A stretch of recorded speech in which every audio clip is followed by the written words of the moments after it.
In the previous video, we considered the strengths and weaknesses of the proposal for the late date of the Exodus, that it occurred in the 13th century before Christ, during the reign of Ramses II. As mentioned previously, there is another major position regarding the date of the Exodus. In contrast to the late date proposal, this position is known as the early date proposal. This position is not as prolific among current academic scholarship. However, it tends to have a fair amount of support among biblical scholars and interested laity. Where the late date proposal puts priority of interpretation on a straightforward reading of Exodus chapter 1 verse 11, the early date proposal does so instead with 1 Kings chapter 6 verse 1. As I talked about in the second video of this series, 1 Kings 6:1 is the only verse in the Bible that specifically dates the Exodus. The late date proposal regards the time frame recorded in this verse as a euphemism for 12 generations by ancient standards, a total time of 250 to 300 years, to justify a defense of Ramses II as the pharaoh of the Exodus. Recall, though, that one of the weaknesses of the late date interpretation here is that it is mostly based on speculation. With this in mind, early date proponents respond by reading this verse as a plain attempt by the author of 1 Kings to record the amount of time that's passed since the events of the Exodus. What happens if we do this? To recap, the fourth regnal year of Solomon is almost unanimously accepted at 966 BC. 480 years prior to 966 would be 1446 BC. A date in the middle of ancient Egypt's 18th royal dynasty. We must remember, though, that 1 Kings 6:1 is a textual variant, with the Septuagint recording a time frame of 440 years. If the reading of the Septuagint is to be preferred, then 440 years before would be 1406 BC, still in the middle of the 18th dynasty. While either of these dates are far too early to accord with the Exodus taking place during the reign of Ramses II, which of these dates is the correct one? The short answer is that we can't be absolutely sure either way. Normally, in instances like this, we would examine the reading of the Dead Sea Scrolls to help break the stalemate. In the case of 1 Kings 6:1, though, the Dead Sea Scrolls have not been preserved at this portion of Scripture. Until another manuscript is discovered, the attempts to give priority to one reading over the other are speculative. Personally, I believe that the discrepancy between 480 and 440 is probably the result of different scribal attempts to provide a round number for how much time had elapsed between Solomon and the Exodus. Some may be inclined to argue for either of these dates as being exact, but I am okay with understanding them as being rounded figures. Thus, if evidence for the Exodus can be offered between or around this range of dates, say roughly 1450 to 1400 BC, I believe we have limited freedom to pursue the most compelling examples rather than trying to nitpick at 1 or 2 decades here or there. Proposing a date for the Exodus between the middle to the end of the 15th century before Christ seems to accord well with Jephthah's testimony recorded in Judges 11:26.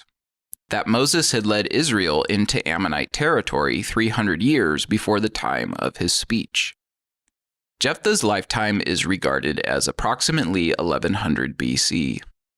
300 years prior to Jephthah's time would be around 1400 BC. Again, I am okay with reading 300 here as a rounded number. Acknowledging that Moses' conquest of the Ammonites occurred toward the end of the 40 years wandering in the desert, we can therefore add on a few more decades to Jephthah's, quote, 300 years, to arrive at an approximate date for the Exodus itself. Doing so brings us into the time frame established by the variant readings of 1 Kings 6:1. Having said this much, late date proponents argue that a weak point of the early date proposal is that it does not match with a straightforward reading of Exodus chapter 1 verse 11, which records the Israelites as having been put into forced labor in the construction of Pithom and Ramses. The city of Ramses was constructed during the reign of Ramses II, from whom the city got its name, if the Exodus occurred between 1450 and 1400 BC, it would be around 200 years too early to have the Israelites be forced to build this city. This is where the roles reverse. The late date employs some conjecture at 1 Kings 6:1. The early date, however, does so here at Exodus 1:11. While it is true that the city of Ramses was constructed in the 13th century BC rather than the 15th century BC, there was, in fact, an older city that existed in nearly the same location as Ramses in the 15th century BC. That city is known as Avaris. The response of early date proponents regarding the record of Ramses in Exodus 1:11 is that this was probably not the original reading of this verse. Rather, that Ramses is an updated toponym or place name for Avaris, which was redacted for a later Israelite audience. We must acknowledge that there isn't anything in the context of Exodus 1 that would demand the text to be understood in this way, so this proposal is based on some assumption. But there is an interesting point to consider from Genesis. Genesis chapter 47 records the dialogue between the Pharaoh of Joseph and Jacob when Jacob's family came to settle in Egypt. Verses 4 and 6 record the place of Israelite settlement as, quote, the land of Goshen. Verse 11 then records that, quote, Joseph settled his father and brothers in the land of Egypt and gave them property in the best part of the land, the district of Ramses, as Pharaoh had commanded.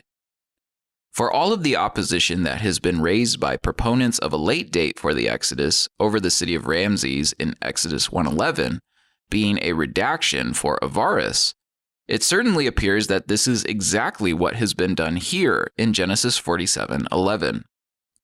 Everybody acknowledges that Jacob and Joseph lived a long time before Ramses II. So it is impossible that they settled in any place named Ramses. However, as stated, there were places in the region Ramses would later occupy where Semitic settlements have been discovered. Late-date proponents argue that these settlements should not be equivocated with the settlement of the Israelites, because they are centuries too early to coincide with a Ramesside exodus. However, if Ramses II was not the pharaoh of the Exodus, and it was instead a pharaoh of the 18th dynasty, then the case for these settlements being Israelite settlements becomes much more intriguing. Personally, I believe that the assumption that the city of Ramses in Exodus 1:11 is a redacted place name for Avaris or another nearby location has more warrant than assuming the date in 1 Kings 6:1 is a euphemism for 12 generations. Given also the documentation of Israel in Canaan during the reign of Merom-Ptah, I also believe that the timeline for an early date makes more sense than with a late date.